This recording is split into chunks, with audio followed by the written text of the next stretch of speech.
ఈ 175 నియోజకవర్గాలకి అది చూడాలి. అంటే అది మాట చెప్పడం బాగుంటుంది, జరుగుతుంది. అంటే నియోజకవర్గంలో ఎన్ని అనలేదు అక్కడ జరుగుతుంది. మేబీ జిల్లాకు ఒకటైతే అప్పుడే అప్రూవ్ అయింది. ఇప్పుడు ఏమన్నా కేంద్రం మార్చుకుందేమో, ఇస్తానందేమో నియోజకవర్గానికి ఒకటి. వీళ్ళుగా కట్టేది కాదు, కేంద్రానికి సంబంధించినవి. ఆయుష్మాన్ భారత్లో అయితే కనుక అప్పుడు మేబీ నేను అనుకోవడం ఏంటంటే ప్రైవేట్ హాస్పిటల్ మీద కేంద్ర ప్రభుత్వం డిపెండ్ అవుతుంది కదా. ఆ డిపెండ్ అవ్వడం మానేసేసి వాళ్ళు ఇట్లా పెట్టి ఇక్కడ పెట్టిద్దాం అనుకుని ఉంటారు.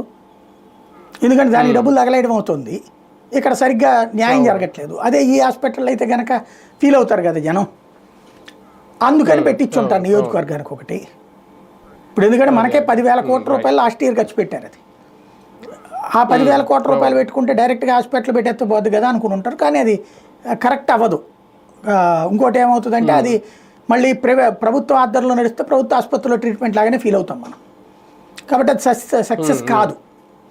బీజేపీ పాలిత రాష్ట్రాల్లో సక్సెస్ అవ్వచ్చు, ఇట్లాంటి చోట్ల ఎట్లా ఉంటుందో తెలియదు. లేకపోతే P4 అంటారా, అది ఓ బ్రహ్మ పదార్థం. P4 ఒకటి, అదేది 2047కి నువ్వు ఎట్టుంటావు అంటే నువ్వు ఎప్పుడు బతికినా కూడా నా వల్లనే నువ్వు బతికావనేటటువంటి ఒక స్టాంప్ ఇప్పుడే వేసేయడం.